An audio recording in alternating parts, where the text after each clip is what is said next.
Colombia has lived with armed conflict for nearly 8 decades. To understand why, we have to begin with la violencia.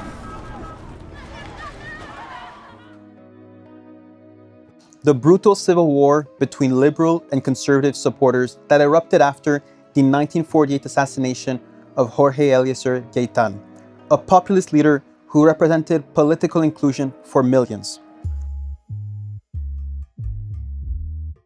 His killing unleashed a decade of partisan violence and left the country deeply fractured. The bloodshed ended with a power-sharing pact between political elites, but that agreement closed the system and accelerated land concentration into the hands of the wealthy elite, pushing millions of campesinos off their land and out of politics. It was in this context that the FARC emerged in the 1960s, claiming to fight on behalf of the rural poor. What followed was over 50 years of war involving guerrillas, the state, and paramilitaries. In 2016, the conflict formally ended with a peace agreement. 10 years later, in 2026, its legacy remains contested and unresolved. Today, I'm joined by the former leader of the FARC-EP, Rodrigo Londoño, also known as Timochenko, to reflect on the war, the peace, and what comes next. 2026 will mark 10 years since this historic achievement that has for the peace agreement that intended to bring an end to a conflict between the FARC-EP, the guerrillas of Colombia, as well as with the Colombian government. I'm very grateful today, Mr. Rodrigo Londoño, for hosting us today in your offices of Comunes. While preparing for this interview, I have spoke with many people, and the name Rodrigo Londoño comes out often, as well as Timochenko and Timoleón Jiménez. What name do you go through today? Primero, muchas gracias por la invitación a estar aquí presente en esta entrevista, que espero pues sirva, ayude en una coyuntura muy importante. Como dice usted, entramos a los 10 años del acuerdo. Creo que es una fecha muy significativa. Y no, pues ya en esta nueva etapa, el nombre propio, Rodrigo Londoño, pero la gente con la que compartía siempre me decía Timo. Eso de Timochenko es más publicidad, más en función de mostrar una imagen de guerra, de guerrero, porque al fin y al cabo fue un nombre que nunca utilicé propiamente. La gente me llamaba Timo. Y cualquiera de los dos, Rodrigo Londoño o Timo, me es indiferente. Es el mismo. Es el mismo, sí. And as we are entering the year 2026, what are your initial thoughts, your immediate thoughts, looking back at 10 years since the historic signature of the peace agreement? Bueno, parece una pregunta sencilla, pero tiene mucho de profundidad y para la respuesta puede ser muy extensa, como puede ser muy simple, ¿no? La satisfacción de haber firmado el acuerdo, la reafirmación de que hicimos lo que tocaba hacer, e incluso el sentimiento que lo debíamos de haber hecho mucho más antes. A 10 años con muchas dificultades, hay muchas dificultades. Hay un contexto ahora complejo, incluso a nivel internacional, en función de la implementación del acuerdo, pero el acuerdo sigue siendo válido, el acuerdo está ahí, está vivo, y pues tenemos que seguir, que fue el compromiso que hicimos ante Colombia, ante el mundo, que firmamos ese acuerdo para luchar, para trabajar en hacerlo realidad. Y esa es nuestra tarea que tenemos que reafirmar al cumplirse en los 10 años. You've mentioned that the treaty must have been signed long ago, but there has been many rounds of negotiations for the peace treaty, starting even in the 1980s, if not before. Why do you think it was not possible to come up with a peace agreement before 2016? Mire, las FARC cuando nace Ese grupo de campesinos que forman las FARC lo hacen porque son obligados por el Estado, por la agresión que produjo el Estado frente a las regiones donde estos campesinos estaban asentados. Y desde ese momento se pidió que no lo hicieran, que se dialogara. Pues no fue posible, hubo el bombardeo, hubo la agresión y hubo la respuesta. Y la respuesta es que nace un movimiento de resistencia que se va creciendo, que y se convierte en lo que conocemos ya en esta etapa final como las FAREP, que siempre buscó la posibilidad de resolver el conflicto con el diálogo. Y se abrieron posibilidades. En el año 82, con el gobierno de Belisario Betancur, abrió esa puerta. Hubo un acuerdo que cuando se fue a implementar lo sabotearon. Lo sabotearon los militaristas de civil y los militaristas de uniforme. Fue frustrado ese acuerdo. Pero de ahí en adelante seguimos con tratando de abrir esa ventana de la búsqueda de la salida política, de la búsqueda de resolver el conflicto a través del diálogo. Y en distintos momentos se abrió esas posibilidades, pero nunca se concretó por algo muy sencillo. ¿Cuál es la diferencia entre esos procesos y el de Santos? Que siempre se planteaba la rendición del movimiento guerrillero. Y eso sí no nos íbamos a rendir. La rendición y entrega, no, nosotros, era una lucha, es un movimiento armado que surge con una bandera política, y esa bandera política no la íbamos a dejar a un lado. ¿Qué es la diferencia con Santos? Que Santos sí abrió esa posibilidad de mantener la bandera política. Es más, cuando Santos nos manda la razón de que quiere dialogar, nos dice, nosotros seríamos una plataforma, le llamamos la plataforma bolivariana. Muchos de los planteamientos de la plataforma bolivariana, nos manda a decir Santos, son justos. Lo que no está bien es cómo lo están haciendo, cómo están luchando por eso. Yo les planteo la posibilidad de que sigan luchando por eso, ya sin armas. Que ahí dijimos, bueno, listo, nos parece bien. Parece que Santos sí entiende de que aquí hay que abrirle la posibilidad de insurgencia para que continúe la lucha a través de la acción política, en el marco de la democracia, restringida y todo, pero en el marco de esa democracia. No era un llamamiento a la rendición y entrega, que por eso fue que no fue posible en los otros momentos. And in 1976, it was reported that you first joined the FARC-EP, a Marxist-Leninist group that intended to do a revolution to take control of the state. What pushed you, Rodrigo, as a young adult at that time, to join the FARC? Desde muy joven, de 13, 14 años, inicié la militancia política. Y yo comencé a hacerme consciente de que era necesario luchar por cambiar las condiciones en que se vivía, condiciones de injusticia, de desigualdad, de las cosas que uno vivía en la escuela, cuando encontraba compañeros de escuela que iban sin desayunar, que no tenían para almorzar en la casa cuando iba a hacer tareas con ellos en la casa. Todas las desigualdades sociales que uno percibía y se preguntaba por qué, pues ya iba uno adquiriendo conciencia política y entré a militar en la Juventud Comunista. Pero a la par entonces comienza uno a ver cómo se reprimía la gente. En el pueblo yo vivía en la Tebaida, Quindío, hubo varios gente que le tocó desplazarse, perseguidos, otros encarcelados, otros asesinados. Y ya alcancé en los primeros años de estudio en el colegio, ya en bachillerato, comienza uno a ver también la represión que se hacía frente a la organización de los estudiantes. Entonces yo dije, no, yo no me voy a dejar matar aquí desarmado, yo me voy. Y pues uno escuchaba, leía sobre la guerrilla. En mi casa mi papá era comunista y habían los libros de Marulanda. Había un libro de Marulanda y uno de Jacobo que yo muy joven los leí y comencé a entender y dije, no, yo más bien me voy a unir a ese grupo de guerrilleros para continuar pues ese sueño que uno por lo cual quería pues dedicar el esfuerzo. Mm-hmm. It seems like many of these conditions you've mentioned still haven't changed much in Colombia. But I remember reading about the FARC as a young Palestinian Canadian teenager and naturally having a bit of empathy and understanding for revolutionaries around the world.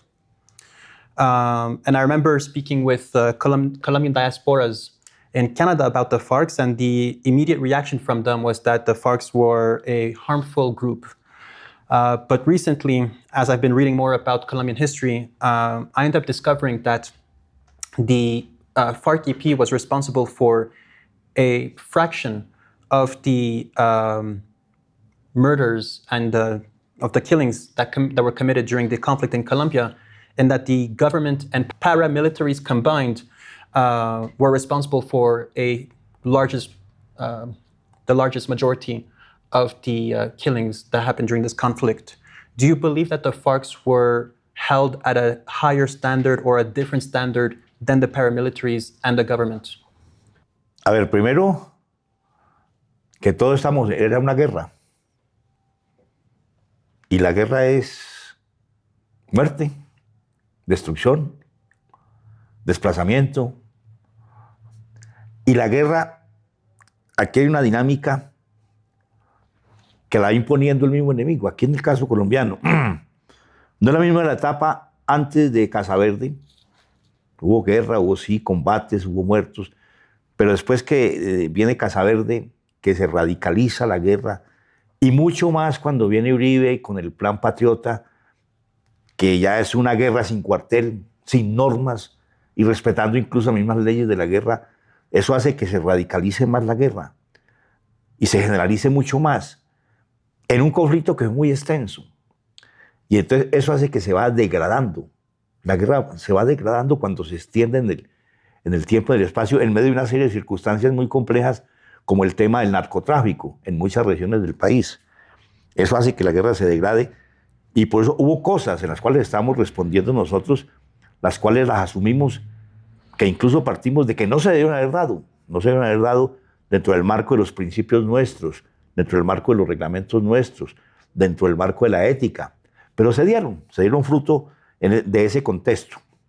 Ahora, los parámetros con los cuales incluso se está juzgando ahora a las FARC y se está juzgando a los paramilitares, claro, hay diferencias, y no tanto a los del Estado, a los agentes del Estado, porque es que ahí usted me mete en el tema de la JEP, de la justicia que logramos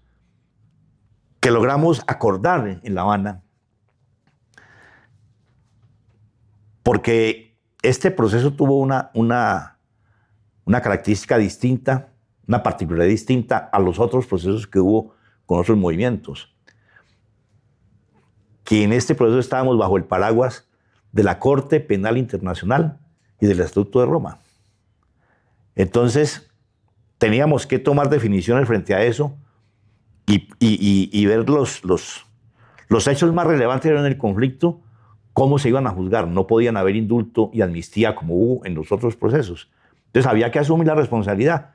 Nosotros dijimos sí, no hay problema, la asumimos. Pues la asumimos todos. Porque inicialmente el gobierno planteaba era que la asumiéramos nosotros. Dijimos no. Nosotros no vamos a intercambiar impunidades. Aquí participamos dos bandos. El bando del Estado y el bando de la insurgencia. Aunque hay otros que dicen que tres, que los paramilitares, pero los paramilitares eran del Estado. Defendían al Estado. Y las fuerzas estatales contra la insurgencia. Y ahí es donde surge lo que se llamó la Justicia Especial para la Paz, la JEP, a partir de un sistema que se acordó allá en La Habana. Pero aquí ya en la práctica, cuando estamos viendo en la práctica, se ven las diferencias. A pesar de que hay unos principios, a pesar que hay unos que están establecidos en el acuerdo, de que se debe juzgar por igual, de igual manera, pero en este momento no hay los máximos responsables del Estado, ¿quiénes son? Que es el principio de la JEP. Nosotros asumimos como máximos responsables de lo que pasó, de todo lo que pasó. Independientemente que tuviéramos que haber visto en eso, independientemente que lo hubiéramos ordenado o no lo hubiéramos ordenado, pero los hechos que se dieron, que son hechos catalogados como delitos de lesa humanidad y delitos de guerra, crímenes de guerra, los asumimos. Y de parte del Estado, ¿quién los asume? ¿A quién estamos viendo que están condenando? A soldados, a suboficiales y a oficiales de bajo rango. Son muy poquitos los generales que están, pero es que por encima de los generales, ¿quién daba las órdenes? El presidente es el jefe de las Fuerzas Armadas y el ministro de Defensa. Y los mismos ministros son los que establecen las leyes y establecen los decretos y toman las medidas. ¿Esos en qué momento van a responder? Esa es una pregunta que nos hacemos ahora que estamos cumpliendo los 10 años y que estamos avanzando ya bastante en nuestra comparecencia ante la JEP. Yo quiero aprovechar la pregunta porque me hizo recordar algo que se dio en todo este proceso ahora. Es que uno de los negociadores, no va a dar el nombre, de los negociadores del gobierno en La Habana, le dio no hace mucho tiempo una charla a los magistrados de la JEP. Les dijo que ellos no podían juzgar con los mismos criterios a la guerrilla y al ejército, a las Fuerzas Armadas, a las Fuerzas del Estado, porque las Fuerzas del Estado eran institucionales y estaban defendiendo la institucionalidad. En cambio, la guerrilla eran unos delincuentes que estaban contra la institucionalidad, entonces que los parámetros tenían que ser distintos, cosa completamente equivocada en el espíritu de lo que acordamos en La Habana. While reading about the history of Colombia, I cannot stop but think about the similarities between the Chinese Revolution of Mao Zedong and the FARC-EP, who have found massive support through the campesinos, the peasantry of Colombia, and as well as when you look at in Colombia, the paramilitaries and the narco-traffickers kind of represent in some way or in many ways the warlords that Mao Zedong was fighting against in China. How do you believe the Chinese were able to succeed, yet the FARC were not able to take control of the state power? Bueno, ahí sí difiero yo un poquito, porque pueden haber similitudes, pero no se pueden sacar del contexto. China es China y Colombia es Colombia. Y aquí nos enfrentamos no solamente a una clase dirigente que toda la vida ha usufructuado la tierra, que todo lo siguen haciendo desde la independencia. Siempre ha habido violencia y en el centro, en la causa de la violencia ha estado la tenencia del uso de la tierra.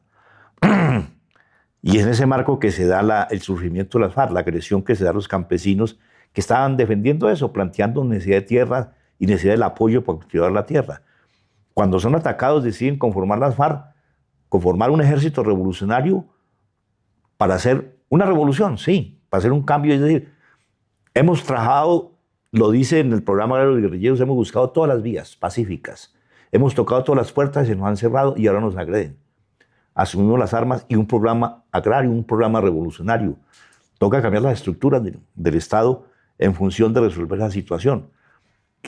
Y se comienza un proyecto, pero también viene la forma como el Estado respondió en su momento.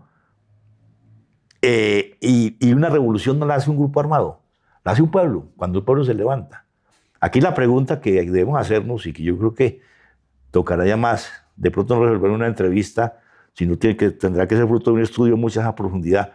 ¿Por qué nunca logramos que el pueblo colombiano se levantara simultáneamente con las FARC? En momentos que tuvimos momentos de mucha efervescencia, como cuando hubo el proceso de paz con Belisario Betancur, que hubo mucho apoyo de la gente. Y eso, que ahí puede estar la explicación, cuando nace la Unión Patriótica, como fruto de ese proceso de paz con Belisario Betancur, de entrada se llega a un proceso electoral. De eso no sabíamos, era primera vez.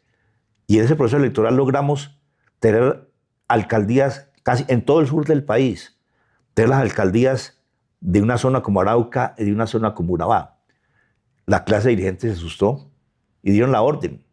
El presidente, el director, el jefe del Partido Liberal en ese momento dio la orden de como diera lugar había que rescatar eso, retomar eso, a sangre y fuego, y así lo hicieron. Y fue donde acabaron más de 5.000 militantes de la Unión Patriótica fueron asesinados. Ahí explica un poco, pues, ciertos fenómenos, ¿no? Habrá que profundizar mucho más allá. Y siempre está siendo una oligarquía que ha respondido a las acciones revolucionarias del pueblo con violencia, con terror, con encarcelamiento, con desaparición. Y ese ha sido un elemento que ha estado hablando del día ahí.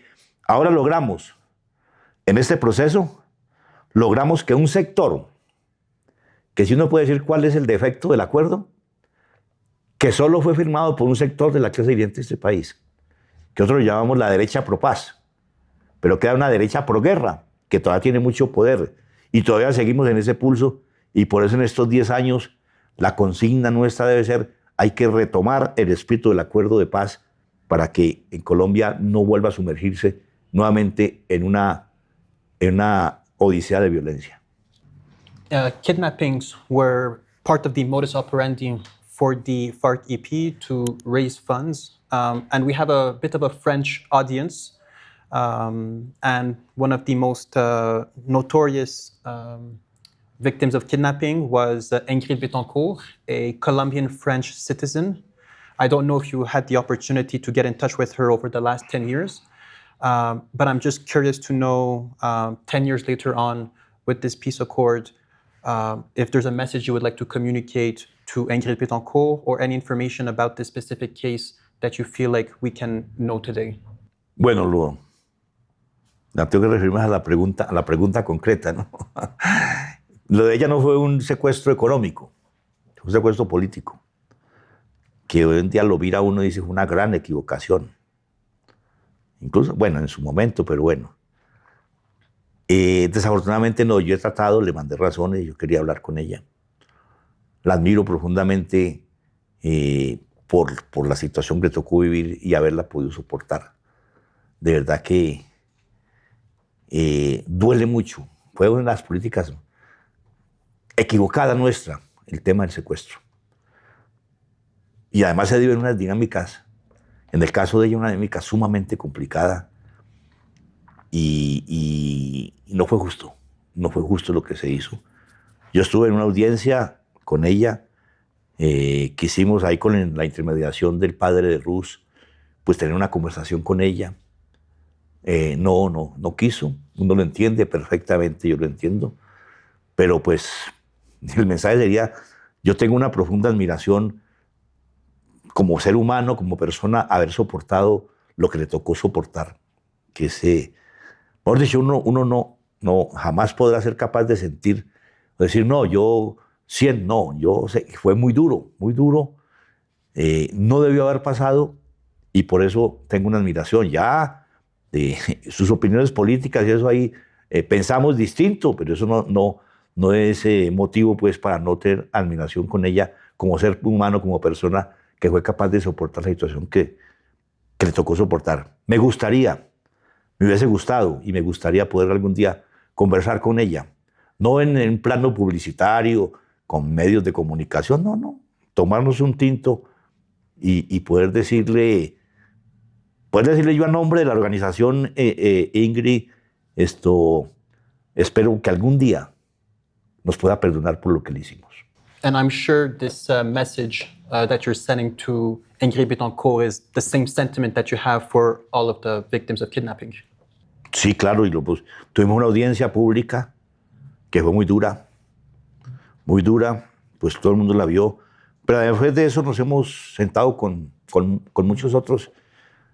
Y es más, hay una experiencia muy interesante que surge de esa audiencia, que varios de los secuestrados, los que fueron secuestrados, nos llamaron y nos dijeron: oiga, organicémonos y trabajemos juntos por la paz, por la reconciliación.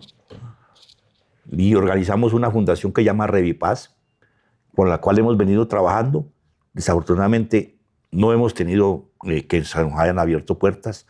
Ahora la GE estableció que puede hacer parte ahí en el marco del pago de la sanción para trabajar junto con Revipaz.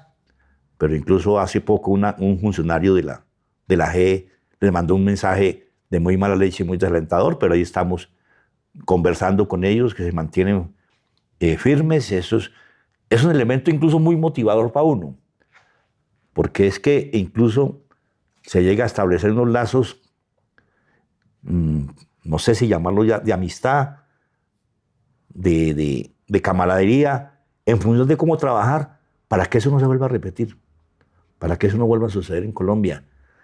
Y esa es una experiencia muy bonita, porque hay mucha generosidad de parte de las víctimas que no están ideologizadas, porque cuando una víctima está ideologizada, no hay nada que valga en función de buscar reconciliación, porque esa ideologización lleva al odio Y es precisamente lo que hay que buscar neutralizar, el odio para poder que haya reconciliación.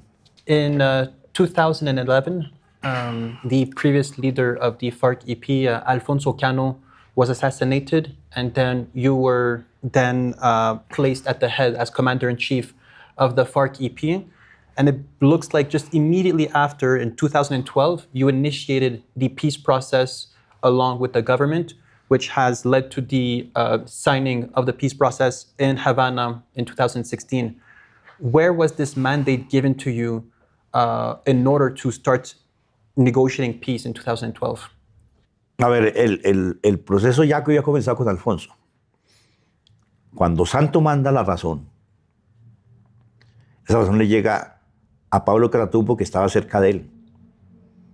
Y entonces nos la hace conocer al resto del secretariado y nos pide opiniones, que es un poco lo que yo le decía. Todos opinamos que esa forma en que Santos plantea las cosas, ustedes tienen razón en el proyecto político. Lo que no está bien es el método con que lo están buscando. Estoy dispuesto a abrirle la posibilidad de que lo busquen ya sin las armas. Dimos, hombre, es un mensaje positivo. Listo. Pongo condiciones, que sea en el exterior y que hagamos una etapa secreta, que tiene que ser secreta. Si se sale, todo se acaba y yo niego todo. Y en eso fue en vida de Alfonso. Alfonso me propone a mí para yo asumir esos diálogos. Y en ese proceso, se me nombra a mí junto con otros camaradas, y en ese proceso de organizando el viaje, organizando la ida, el gobierno puso muchas trabas, hubo muchas cosas que uno no sabe si fueron adrede o no. Yo no me atrevo a prejuzgar ni a armarme esa película de que eso fue adrede, pero sí esas trabas que puso no permitieron avanzar con la rapidez que hemos podido avanzar. Y se viene en el marco de esa discusión de que estamos ya organizando, ya está nombrado la comisión, ya incluso habían viajado unos compañeros a Caracas y están dialogando con unos delegados del gobierno. Eso estaba vivo Alfonso Cano todavía. Y en el marco de eso lo asesinan. Que eso es algo que nunca hemos perdonado. Mejor dicho, pues yo no diría sino perdonado, que nunca hemos justificado. Porque si usted mira la historia de las FARC, nunca nos quejamos por los muertos. Porque esa es la guerra. Y en la guerra estaba ese riesgo. Pero en el caso de Alfonso siempre lo hemos, siempre nos hemos lamentado de que haya sido así. Siempre lo hemos señalado como un asesinato, porque Alfonso fue asesinado en estado de indefensión, en momentos en que él estaba dialogando. Y era un hombre muy proclive a la paz, a la búsqueda de la salida política. Y este proceso hubiera sido mucho más enriquecedor y hasta de pronto mucho más fácil si hubiera estado vivo Alfonso Cano.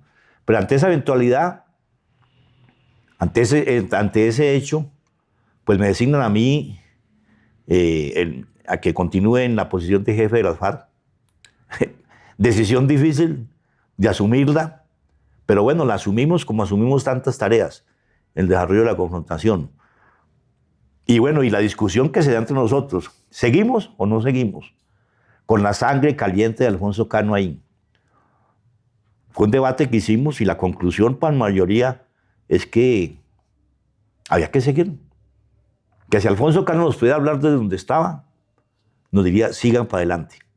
As part of the peace negotiations, what victory do you think you were able to bring to the Colombian campesinos, the peasantry, and your members? No fue solo una victoria para el campesinado, una victoria para Colombia. El lío es que no se ha sabido administrar bien. Que el proceso de paz, ¿qué aprendimos ahí? Primero, que una revolución no se hace en una mesa de negociación. O sea, no íbamos a plantear hacer la revolución ahí, pero sí sentar las bases para que se inicien las transformaciones en Colombia y darle unas banderas al pueblo colombiano. ¿Qué fue lo que logramos? Recogiendo los dos elementos fundamentales que han generado la violencia en Colombia: el tema de la tierra, uso y tenencia de la tierra, y el tema de la democracia. Pero como banderas, porque es que el acuerdo de paz no es un punto de llegada, es un punto de partida. En las discusiones internas que tuvimos ahí en el secretariado, en medio de la negociación sobre el tema de tierras, yo les decía a los compañeros, nosotros nos tenemos que quitar de la cabeza de que si eso queda, que el hecho de que quede en el acuerdo no va a ser garantía de que se va a cumplir. Que eso que está ahí, en el caso del tema de la reforma agraria integral que se acordó, tiene que ser respaldado por los campesinos. ¿A través de qué? De la movilización. Para que ese acuerdo se haga realidad tienen que salir miles y miles, y si no millones, de campesinos a las carreteras, a las calles de las ciudades, a pedir solidaridad de la sociedad colombiana para que se haga realidad eso. Y así fue en el gobierno de Duque no se avanzó absolutamente en nada del tema agrario, pero en el gobierno de Petro, que levanta como bandera la paz y sabe que en el trasfondo de la violencia está el tema de la tierra, ha recogido eso que está en el acuerdo y viene avanzándose en una reforma agraria, no con la fuerza y la seriedad que se quisiera, pero es que los procesos sociales, que es lo que uno también, las enseñanzas que a uno le van quedando en todo esto, los procesos sociales tienen sus tiempos y dependen de los pueblos, depende de las culturas, depende de la organización, de la disposición de lucha y de pelea de la gente y de la respuesta también del contrario. Y hemos logrado en esa etapa avanzar bastante en ese sentido. O sea, es un instrumento que no fue para nosotros, fue para la sociedad colombiana, el tema de la tierra, el tema de la democracia, el tema de los cultivos ilícitos que está ligado a la tierra. Entonces, es un triunfo no de nosotros, sino de la sociedad colombiana en su conjunto. Well, after signing the peace agreement in 2016, how was it like returning to a civilian life you haven't known since before your adulthood? Lo más difícil en ese proceso es, por la misma dinámica, se pierde la vida colectiva que se tenía en la guerrilla. En la guerrilla éramos un colectivo. Y un colectivo puede ser un aislado de la sociedad. Estamos en la montaña. Sí, escuchamos radio, leíamos prensa, donde era posible veíamos televisión, pero estamos en el colectivo donde discutíamos todo permanentemente y manteníamos alimentando la conciencia revolucionaria en el día a día, en el quehacer diario. Aquí ya salimos a una sociedad con unos valores completamente distintos, a enfrentarnos a los retos que esta sociedad le plantea al ser humano como persona, donde trata de imponerse el individualismo, donde ya no podemos estar así todos juntos. Ya hay compañeros que se han abierto con su familia, o que está uno en una casa. Y a mí lo que más me preocupaba, y lo estoy sintiendo ahora, es tener que estar en una casa uno solo, por ahí con 2 o 3 familiares. Y ya no son los 5, los 10, los 15, los 20 con los que uno diariamente compartía. Ese ha sido lo más duro en la reincorporación. Pero también hay satisfacciones, ¿no? Bueno, esa no me preguntó. Pero sí que ¿Ah? sí. Las satisfacciones, no. El hecho que seguimos luchando por lo mismo, pero ya sin generar el daño que se estaba causando en la sociedad. Ya sin el miedo a que le caiga una bomba. Hay el miedo que se incumpla el acuerdo y lo metan a uno a la cárcel, pero es un riesgo de siempre. Hay gente también bregando a matarlo a uno, pero bueno.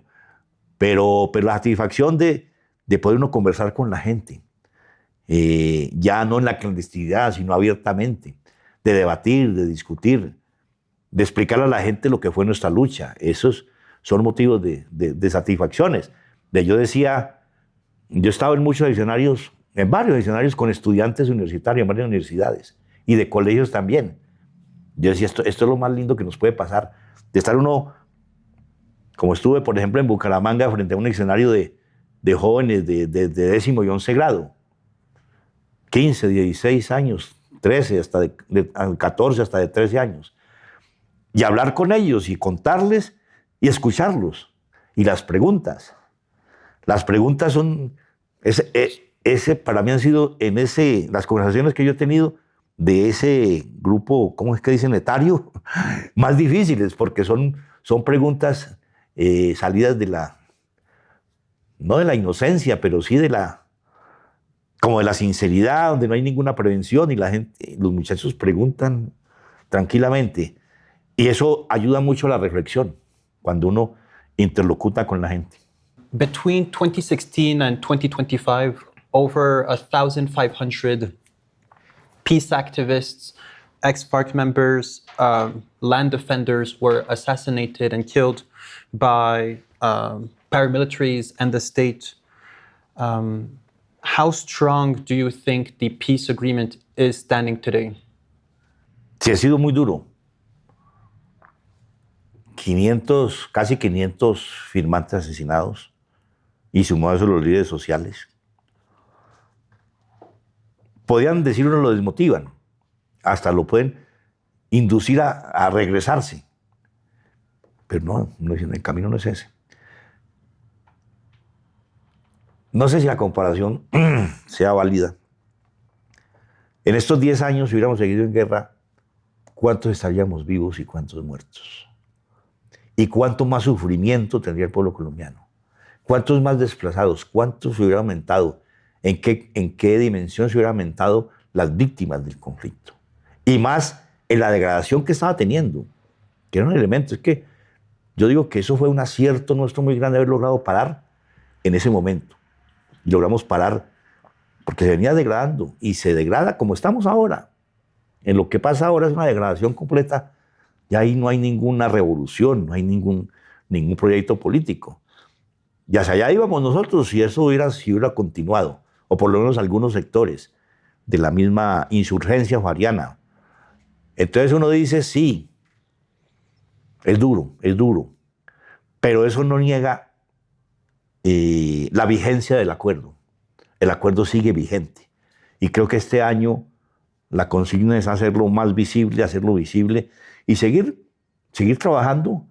Tenemos un apoyo que se ha disminuido un poco por las circunstancias mundiales, pero un apoyo que ha sido muy importante, el apoyo de la comunidad internacional. Ha sido clave. Y tenemos que seguir trabajando por el apoyo del pueblo colombiano, que en buena medida están ahí. Petro es fruto del acuerdo. Petro, presidente, es fruto del acuerdo.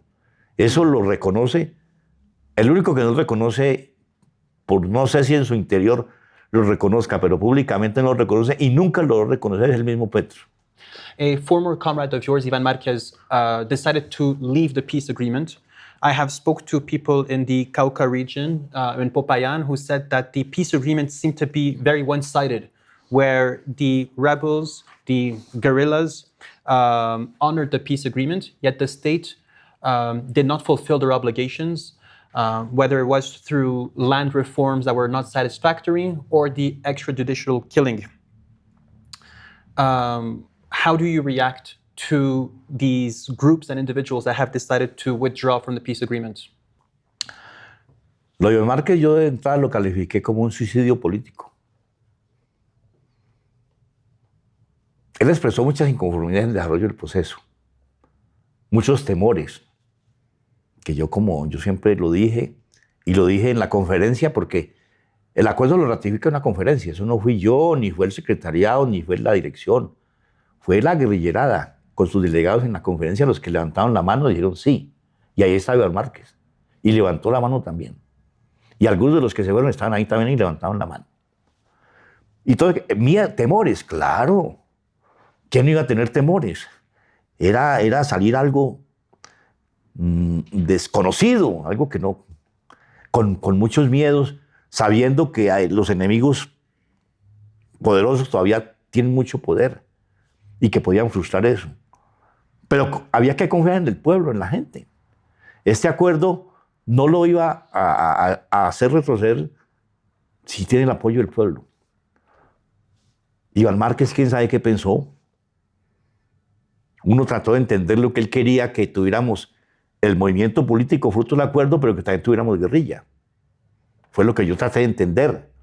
Y eso sí, eso es un suicidio político también.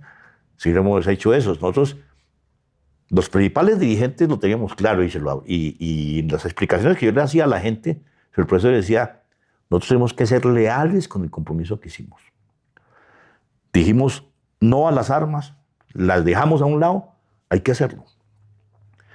Porque donde no lo hagamos así, perdemos lo que tanto insistía Fidel Castro, la autoridad moral que debe tener un revolucionario. Se pierde la autoridad moral. Y experiencia ha habido. En El Salvador dejaron armas guardadas. ¿Y qué les pasó con eso? Casi se frustra el proceso. Entonces, muy desafortunado la decisión que toma él y que incita a otros compañeros a que lo tomen, porque es que él hizo todo un trabajo. Él llamó casi todos los cuadros de las regiones para convencerlos de que se devolvieran y la mayoría no les caminó. No. Es que la gran mayoría se mantiene y nos mantenemos. Y la gente que me dice a mí, sí, estamos con muchas dificultades. Esto no ha salido como pensamos que iba a salir. Hay incumplimientos desde el primer día. Hemos tenido incumplimientos. Pero estamos en una situación distinta, completamente distinta, que si hubiéramos seguido allá con un conflicto que se estaba cada vez degradando más. You've mentioned that Petro's victory in becoming president of Colombia is a either direct or indirect consequence of the peace accord. How do you evaluate President Petro's performance as a president? And has there also been fruitful collaboration between you and President Petro? La victoria de Petro, claro, confluye otra serie de factores, pero digamos el elemento que genera ciertas condiciones para eso es el proceso de paz.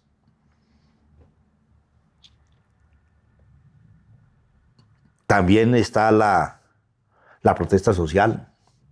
Todos son una serie de factores, pero no se puede desconocer que fue clave y fundamental el proceso de paz para que Petro llegara a la presidencia. Y Petro es un revolucionario. Petro llega a la presidencia con un programa revolucionario pensando en la paz. Ha sido un luchador por la paz. Ha sido un defensor de los derechos humanos. Ha sido un hombre firme en la denuncia de los atropellos del Estado. Y allí llega y sigue siendo consecuente. Llega con un programa y ya con unos aliados que no le respondieron. Inicialmente, pero yo lo admiro porque le ha tocado sumamente duro y difícil porque le han buscado como la caída por todo lado, a tratar de impedirle que gobierne. Y en eso siempre hemos estado con él. Nosotros tenemos 5 senadores y 5 representantes en la Cámara que han estado firmes siempre apoyándolo en los proyectos de ley que presentan y defendiendo el gobierno. Pero eso no es motivo para no criticar. En el tema de la paz, él tiene una concepción distinta. Yo trato de no ponerme a hablar mal, de no hablar mucho de este tema, pues, porque, no sé, la historia más adelante decantará mejor las cosas. Pero Petro tiene una concepción distinta del proceso de paz nuestro, y él decía que la paz nuestra era la paz chiquita, la llamaba la paz chiquita. Entonces él iba a hacer la paz grande. Y resulta que no avanza como debe avanzar la paz chiquita, y la paz grande se ha quedado a mitad de camino, o a menos de mitad de camino. Entonces, con él hemos tuvimos una reunión, realmente una sola reunión propiamente ha habido varias reuniones, pero ya con espacios más amplios, pero así de tú a tú, una, al principio, y le dijimos las opiniones que teníamos y lo que pensábamos que estaba haciendo mal. Cuando eso era Danilo Rueda el comisionado de paz, y Danilo estuvo en esa reunión. Ahí Petro solo estuvo acompañado por Danilo, y le dijimos lo que pensamos que Danilo estaba haciendo mal. Y estamos viendo los efectos de eso. Porque algo que yo no me atrevo a decir que fue de mala fe, sí, yo creo que más de buena fe. En el gobierno de Duque, los grupos que llaman disidentes, los grupos de bandidos en cada región crecieron por la inoperancia del gobierno, por el no cumplimiento del acuerdo. Pero Petro les dio oxígeno político, los oxigenó. Danilo Rueda los cogió, eran grupos aislados en distintas regiones del país. Él les brindó la posibilidad para que los mandos, los dirigentes que tenían, se sentaran y coordinaran cosas que nunca se pudieron poner de acuerdo y resultaron estallados porque ahí no hay un proyecto político que unifique realmente. Ahí es un tema de la confrontación como una forma de vivir, la guerra como una forma de vida. Y se lo dijimos. De todas maneras, él siguió su camino. Decir que nos ha llamado para tenernos en cuenta, no.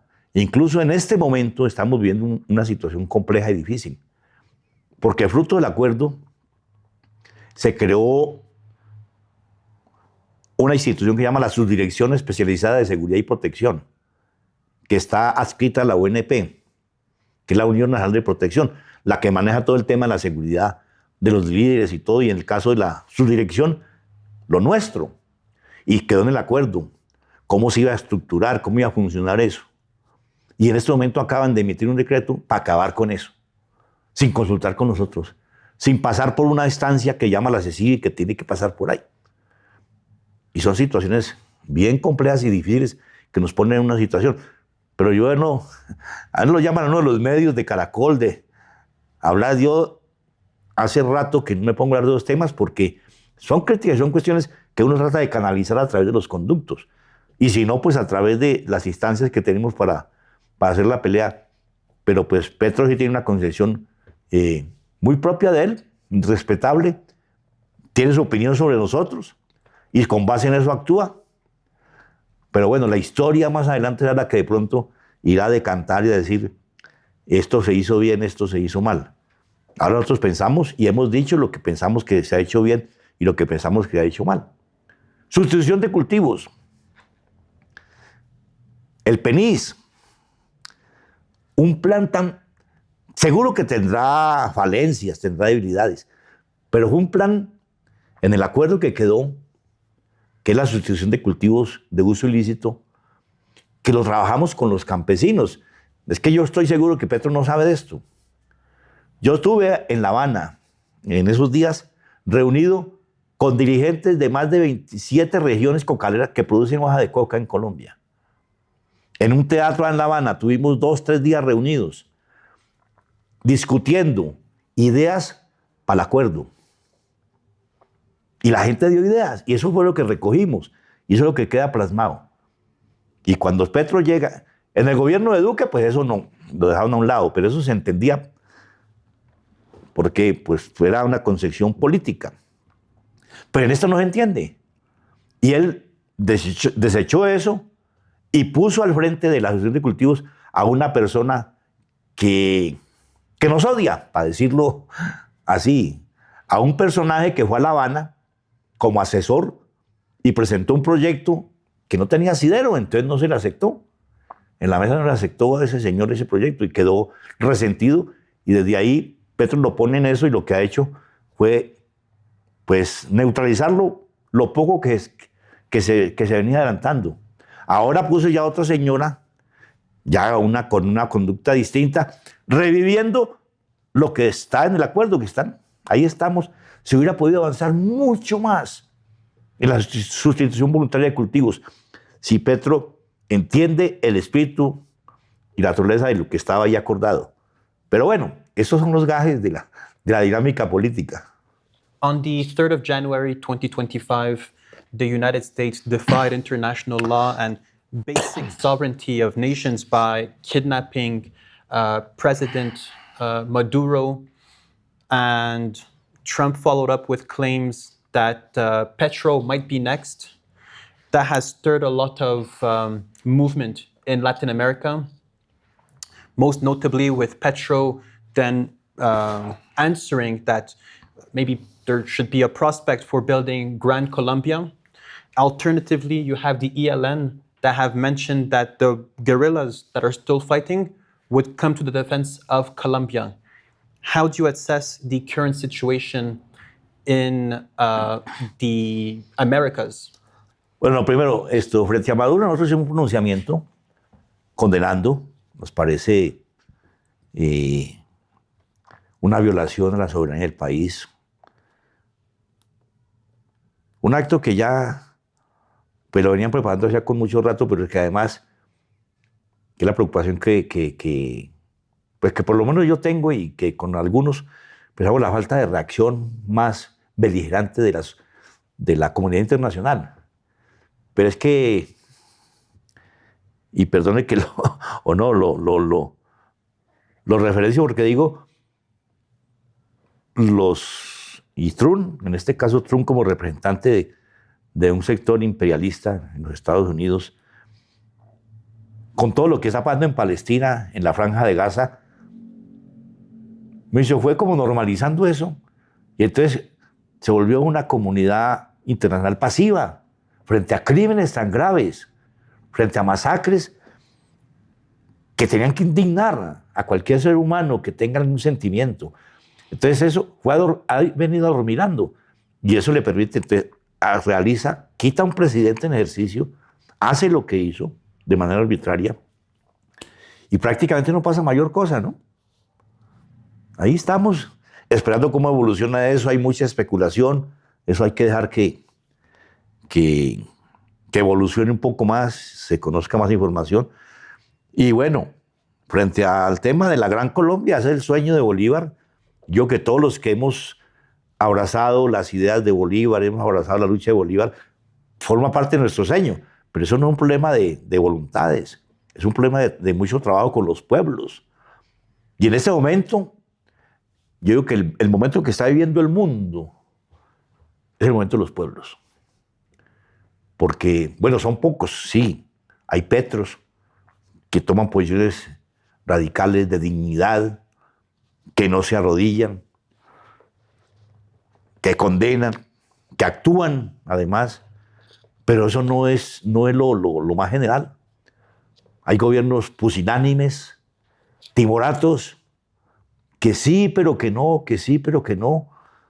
Entonces, el momento es de actuar de los pueblos, y en este caso es el pueblo de los Estados Unidos el llamado a que ponga, ¿cómo decirlo?, orden en la casa, a que frene las ambiciones imperialistas que hay en ese sector de la sociedad, de la clase dirigente, de un sector de la clase dirigente de los Estados Unidos.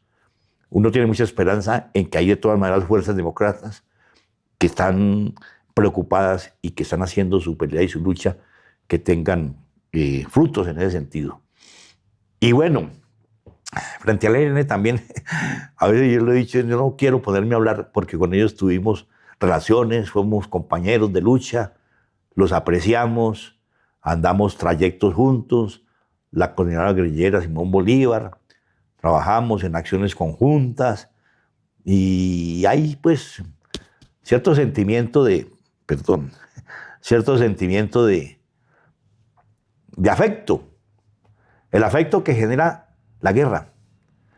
Pero nos parece que desde el punto de vista político están completamente desenfocados, y lo que han venido haciendo es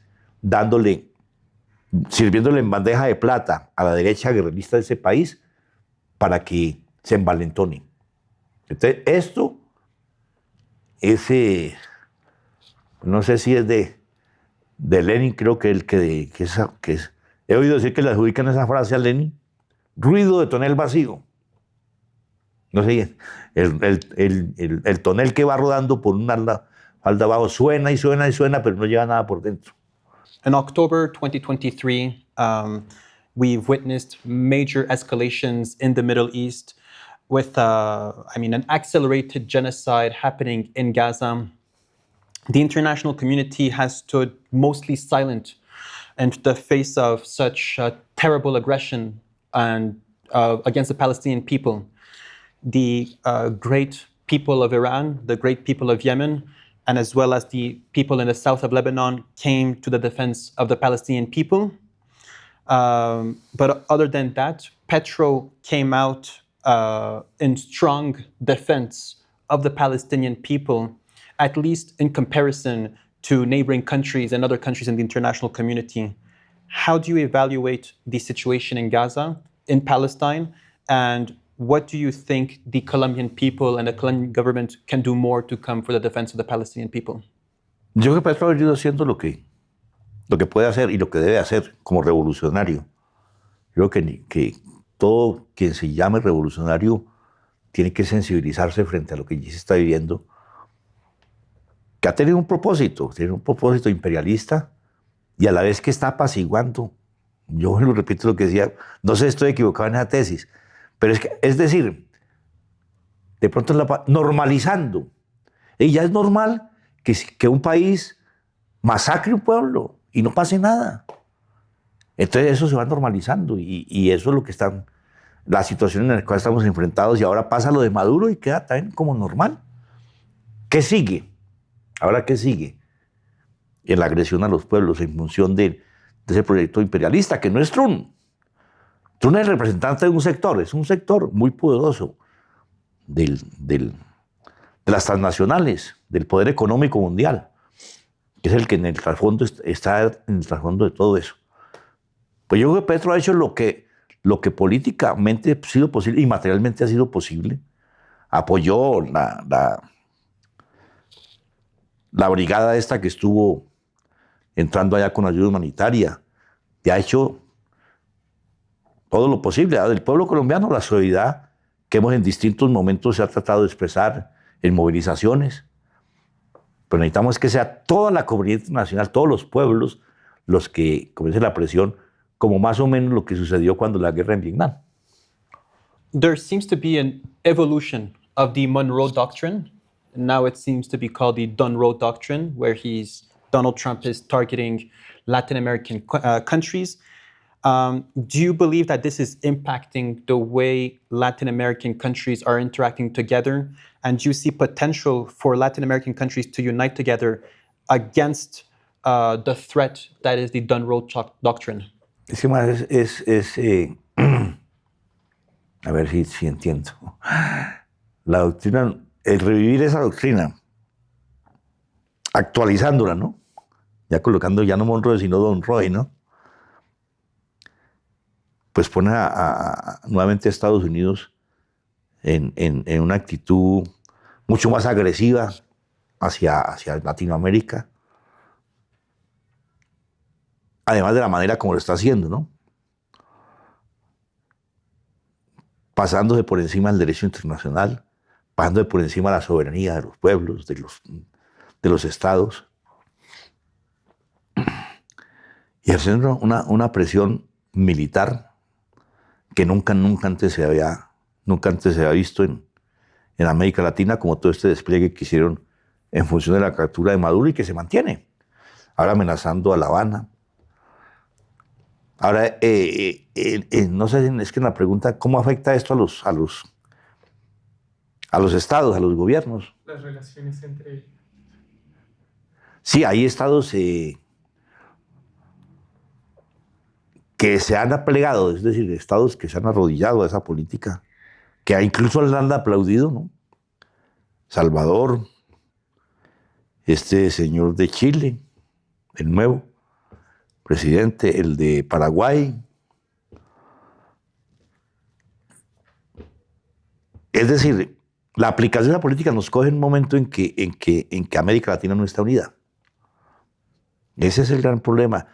Una cosa distinta hubiera sido si hubiera estado cuando estaba Mercosur, cuando estaba la CELAC, cuando estaba la época, por decirle un nombre, la época de Chávez, ¿no?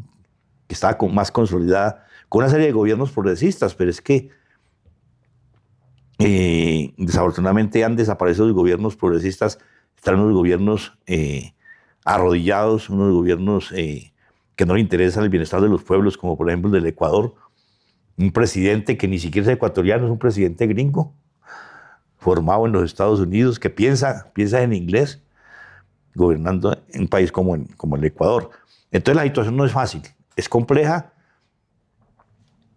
Por eso yo creo que retomo un poco lo que decía antes, es el momento de los pueblos. Son los pueblos los que en este momento les toca levantarse, especialmente en esos gobiernos, ¿no? Pues hay gobiernos como el de Claudia Sheinbaum en México. Está el gobierno, pues por el momento aquí de Colombia, el de Petro.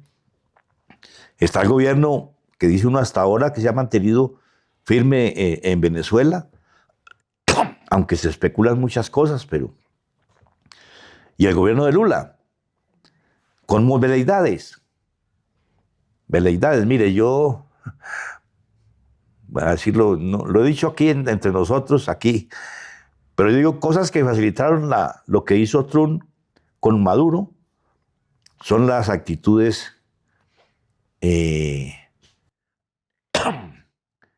falta de firmeza, la actitud ambigua de Petro y de Lula frente a Maduro, con el cuento de las actas, de que no eran bueno, a comerle cuento a la oposición venezolana. Eso en cierta medida. Y el de Chile, ¿no? Que también es otro que llamó a Maduro dictador. Entonces todo eso pues no es que gracias a eso se produjo, sino eso ya es una decisión, pero facilita las cosas. Y ahí es donde yo digo, son los pueblos de Chile, los pueblos de esos gobiernos que tienen que manifestarse. Normalizar la invasión. Por encima más, por encima de los líderes. ¿Ah? Es normalizar la invasión. La normaliza, sí, la facilita. Thank you very much, Mr. Rodrigo Thank you very much. Londonio, for taking the time, and we wish prosperity for the proletariat, the workers, and the campesinos of Colombia, and the world. Bueno, muchas gracias. Y lo mismo que a su pueblo, un Ojalá. abrazo solidario y bueno, que ojalá logremos superar esa etapa tan dura y terrible. Y la victoria para Palestina. Hey. Palestina libre. La Palestina libre. Sí, es que qué raro. Se me va aquí, ¿sabe qué es lo que pasa aquí? Bueno, aquí, mire, ahí están las luces. Luz. El periodista, ¿verdad? Soy pequeño periodista. Es que no tiene activada la cámara. Es que desactivó la cámara. No. Ahora sí. ¿Sí? ¿Ahora sí? Se ve para usted. No, comandante. Ahí. Ahora sí. Sí. Ahora sí. Hola. Hola. No. Hola. Espere. Ah, No.